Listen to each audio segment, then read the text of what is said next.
미국의 학교 급식은 오래전부터 부실하다는 비판을 받아왔습니다. 이 문제가 다시 한번 수면 위로 떠오른 계기는 한 미국 고등학생이 자신이 매일 먹는 학교 급식 사진을 SNS에 올리면서부터였습니다. 사진은 빠르게 퍼졌고 학부모들의 분노에 불을 지폈습니다. 네티즌들은 각국의 학교 급식을 비교하며 사진을 공유하기 시작했고, 그 결과 미국의 학부모들은 우리 아이들이 이런 음식을 먹고 있었다 는 사실을 더욱 뼈저리게 느끼게 됐죠. 미국은 주마다 급식 제도가 다르지만 공통점이 하나 있습니다. 대부분의 학교가 편의성을 이유로 냉동식품에 의존하고 고칼로리 고지방 식단이 주를 이루며 신선한 채소는 찾아보기 어렵다는 점입니다. 여기에 어린이 비만 문제가 겹치자 미국 정부도 더는 외면할 수 없었습니다. 결국 학교 급식 개선을 공식적으로 지시하게 되죠. 정부는 학교 급식에 채소를 늘려라 라고 요구했지만 현실은 황당했습니다. 미국 학교 급식 기준에서는 감자튀김과 피자도 채소류로 분류되어 있었기 때문입니다. 미 농무부가 이 기준을 바꾸려 했지만 식품업계와 급식 운영업체들의 강한 반발에 부딪혀 결국 무산되고 말았습니다. 연방 차원의 변화는 실패로 끝났지만 몇몇 주와 학교에서는 자체적인 시도를 이어갔습니다. 일부 교육청은 구내 식당에서 정크푸드를 줄이려 했고, 학부모들의 지속적인 관심 덕분에 급식이 조금씩 나아진 학교도 있었습니다. 하지만 여전히 많은 학교들은 지방 함량이 높고 영양 균형이 무너진 급식을 그대로 유지하고 있었죠. 그러던 중 미국 학부모 커뮤니티에 올라온 한글이 큰 화제를 모았습니다. 급식을 고민하던 수많은 학부모와 학교 관계자들에게 완전히 새로운 가능성을 보여준 이야기였습니다. 미국 노스웨스트 미주리랜드에 위치한 웨스트 달라스 초등학교.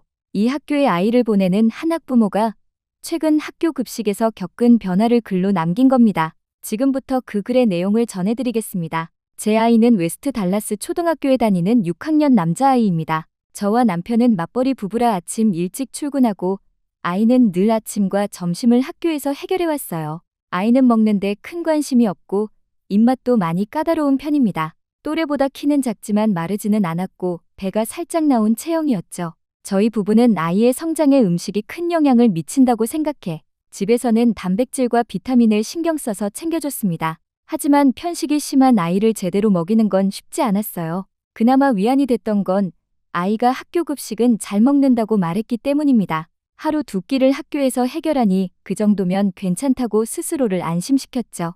오늘 뭐 먹었냐고 물으면 아이는 늘 맛있는 게 나왔어라는 말만 했습니다. 선생님도 있고 친구들도 있으니 잘 먹고 있겠거니 생각했어요. 그런데 어느 날 저는 정말 망치로 머리를 맞은 것 같은 충격을 받았습니다. 학교 학부모 커뮤니티에 올라온 한글과 사진 때문이었습니다. 그 글을 보는 순간 아이가 왜 급식에 대해 불평을 하지 않았는지 단번에 이해가 됐죠. 글쓴이는 급식의 심각한 영양 불균형을 지적하며 며칠간의 급식 사진을 함께 올렸습니다. 식판 위에는 치킨 너겟 하나와 우유 하나만 놓여 있는 날, 치즈 한 장이 끼워진 버거와 주스만 나온 날, 마카로니 앤 치즈와 주스가 전부인 날도 있었습니다. 다른 사진들도 크게 다르지 않았습니다. 비슷한 메뉴가 반복되고 있을 뿐이었죠.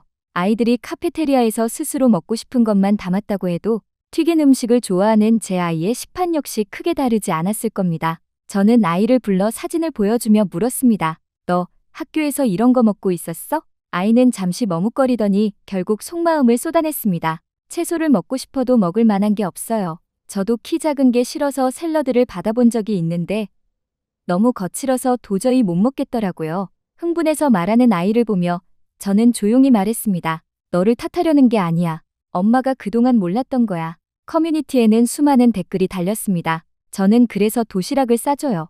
저는 집에 있어서 가능한 거죠. 교장 선생님께 말씀드려봤지만 방법이 없대요. 예산이 부족한 걸 학교가 어쩌겠어요. 사람들은 걱정했고 공감했고 한탄했습니다. 하지만 저는 아무 말도 할 수 없었습니다. 바쁘다는 이유로 아이의 학교 생활을 깊이 들여다보지 않은 제 자신이 떠올랐기 때문입니다. 그렇다고 당장 도시락을 싸줄 여유도 없었습니다. 현실은 쉽게 바뀌지 않았죠. 그러던 어느 날 아이가 집에 와서 물었습니다. 엄마, 버섯 볶음밥 할 줄 알아? 그 말이 너무 낯설게 들렸습니다. 버섯 볶음밥? 너가 버섯을 먹어? 아이는 말했습니다. 오늘 학교 급식에 나왔어. 조금 먹어봤는데 생각보다 맛있더라. 버섯을 입에도 대지 않던 아이가 그런 말을 하다니 저는 깜짝 놀랐습니다. 아이에게 더 자세히 물어봤죠. 그날 급식은 평소와 완전히 달랐다고 했습니다. 카페테리아에서 감자튀김을 처음으로 보지 못한 날이었다고요.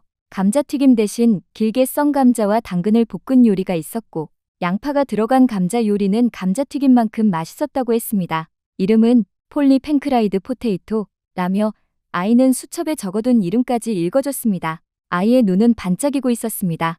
오늘은 2가지만 먹어봤는데 내일은 더 먹어볼 거야. 저는 급히 학교 홈페이지에 접속했습니다. 이미 학부모 커뮤니티는 그날 급식 이야기로 가득 차 있었습니다.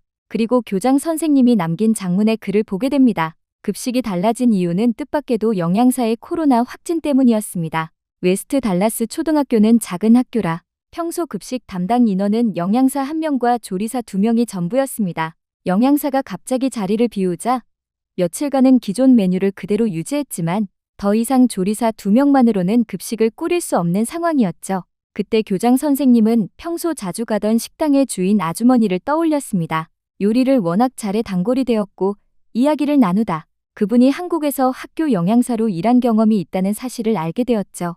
아이들 교육을 위해 미국에 왔고 요리를 살려 식당을 운영하고 있던 분이었습니다. 교장 선생님은 급하게 도움을 요청했고 아주머니는 가게 문을 닫으면서까지 학교로 달려와 주셨습니다. 아주머니는 급식실에 도착하자마자 냉장고를 열어 재료들을 살펴봤습니다. 조리사들이 평소 메뉴를 설명했지만 아주머니는 같은 재료로도 훨씬 다양한 요리를 만들 수 있다고 말했습니다. 교장 선생님은 조리사들을 설득했고 아주머니의 방식대로 한번 해보자고 결정합니다. 그렇게 탄생한 메뉴가 한국식 감자볶음, 버섯볶음, 양배추 김치 볶음밥, 간장 조림이었습니다. 처음엔 낯설어하던 조리사들도 금세 적응했고 완성된 음식을 보며 가장 놀란 사람들 역시 조리사들이었습니다. 아이들은 처음엔 망설였지만 선생님들의 권유로 한 입씩 맛보기 시작했고 결국 평소보다 훨씬 잘 먹기 시작했습니다. 학부모들의 반응은 말 그대로 폭발적이었습니다. 아이들이 맛있다고 했어요. 그 말을 들었을 때 저는 정말 눈물이 날 뻔했습니다. 같은 재료로 이렇게 달라질 수 있다니 놀라워요. 예산 문제가 아니었어요. 조리 방식의 문제였어요. 한국 아주머니는 며칠 동안 학교에 머물며 매일 다른 메뉴로 아이들을 맞이했습니다. 감자조림, 달걀말이, 오이 김치, 두부부침, 김밥, 돼지 불고기, 야채 볶음. 사진만 봐도 정갈하고 따뜻한 음식들이었습니다. 그리고 제 아이도 변하기 시작했습니다. 기운이 넘쳤고 새로운 음식에 도전할 용기를 가지게 됐습니다. 그제야 깨달았습니다. 아이의 편식은 아이의 문제가 아니라 제대로 만든 음식을 경험하지 못했던 환경의 문제였다는 걸요. 영양사가 복귀한 뒤에도 학교는 예전으로 돌아가지 않았습니다. 조리법만 바꿔도 급식은 충분히 달라질 수 있다는 걸 모두가 직접 경험했기 때문입니다. 급식 문제로 어려움을 겪던 미국의 한 학교가 한식 조리법을 만나며 변화를 시작한 이야기. 오늘 이야기는 여기까지입니다. 이번 영상이 도움되셨다면 구독, 좋아요 눌러주세요.